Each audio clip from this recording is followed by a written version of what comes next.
Wow, okay. I wanted to just say thank you to everyone for coming and reading tonight. It's just been really fabulous, and I'm really thrilled, so thank you all.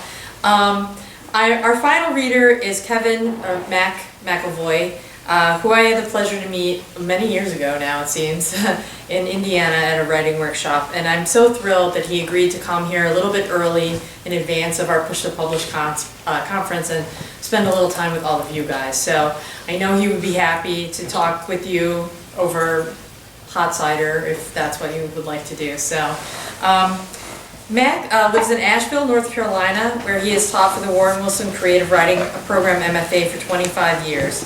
He has published short stories and novels, including most recently his collection of stories, The Complete History of New Mexico, which will be released as an ebook in February 2013. His newest work is a collection of prose poems and stories titled 57 Octaves Below Middle C. He has served on the board of directors of the Association of Writers and Writing Programs, and he was the president of the Council of Literary Magazines and Presses. He has asked me to mention that he has given all of his writing life since he was 17 years old, and now not quite at the age of 60. He feels he might be learning what he will need to know in order to begin to be a writer. Thank you.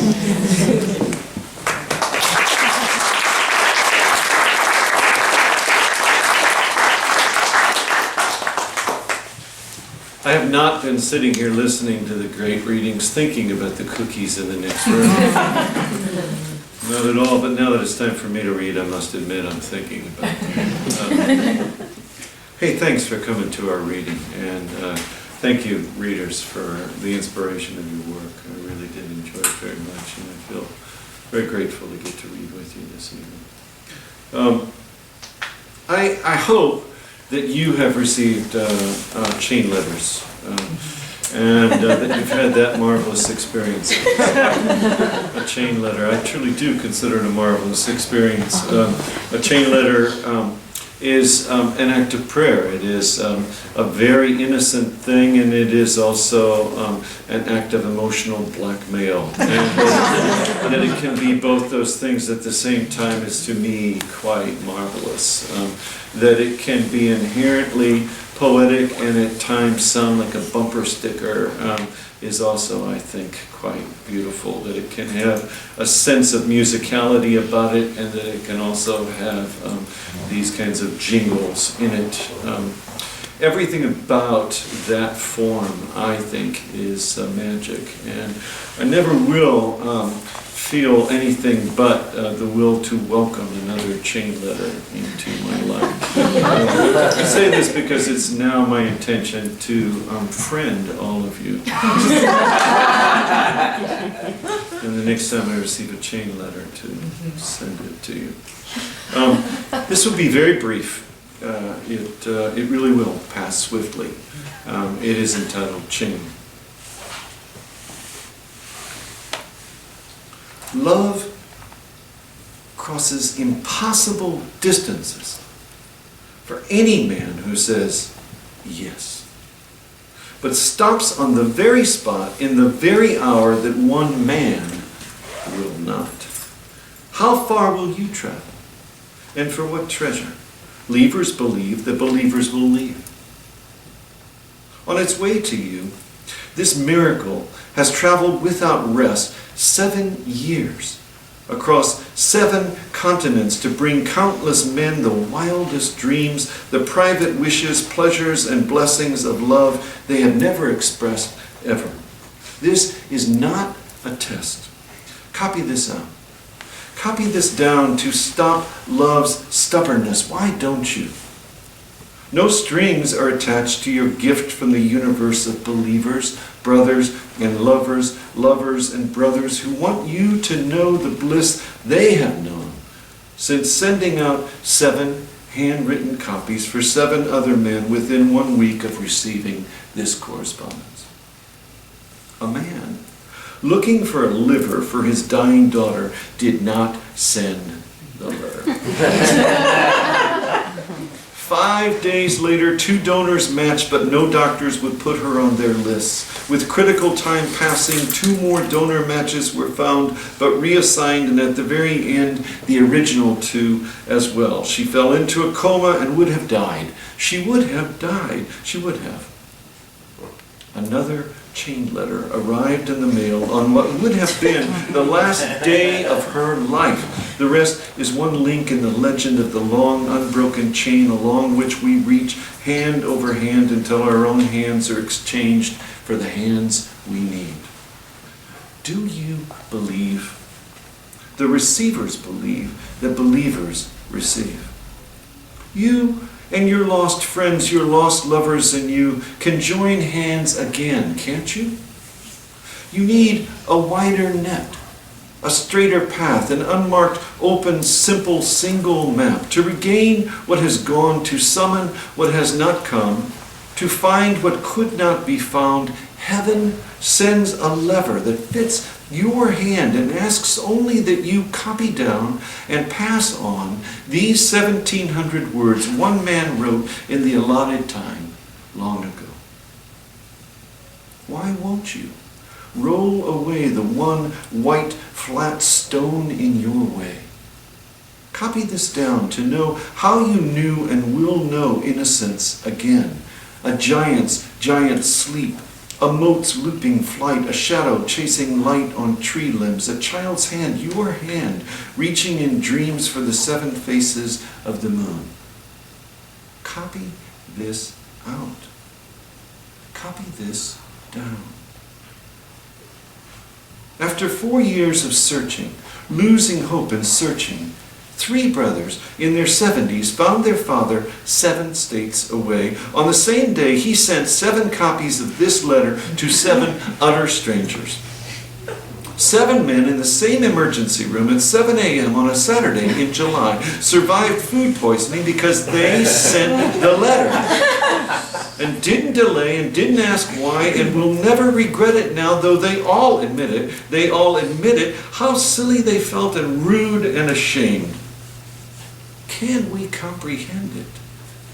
The survivors believe that believers survive.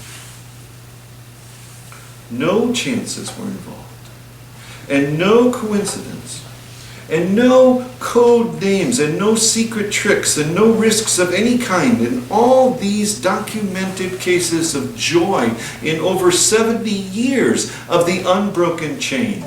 When will it end?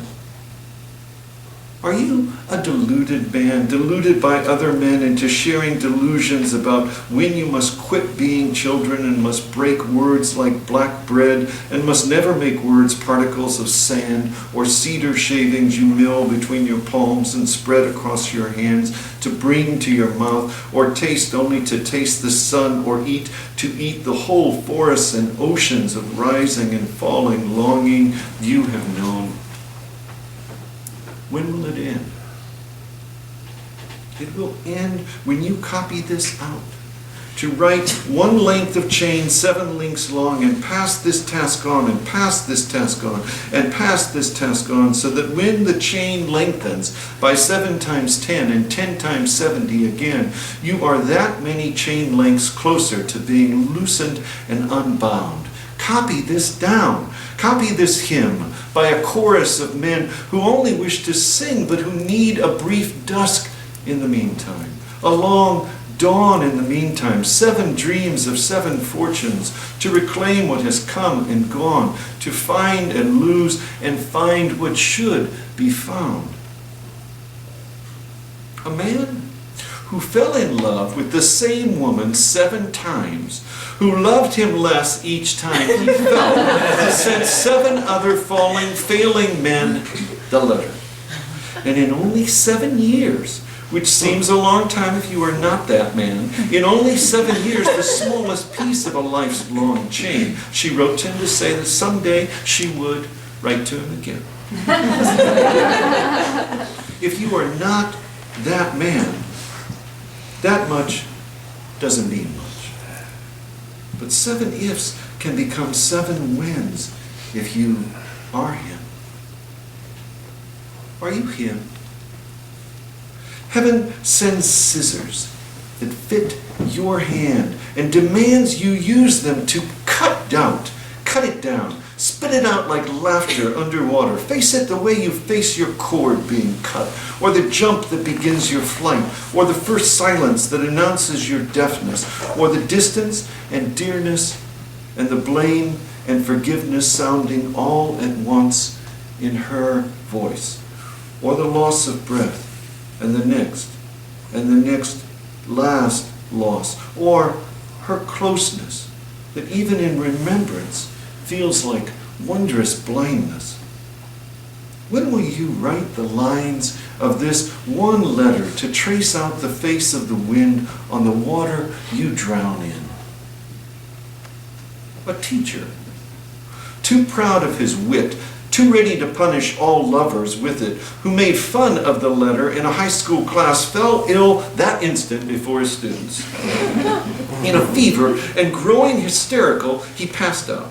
And he felt, or thought he imagined he felt, 14 young men's arms lift him up like a tablet, and 7 hands write upon his skin with the spilling ink of words that were black twine, rag chain, and kite wing, flying him beyond his classroom and higher into his dreams, if they were dreams, where his tongue stalled, melted, dissolved, and tumbled like hail from his mouth, and where his doubt wilted and his wide desk widened.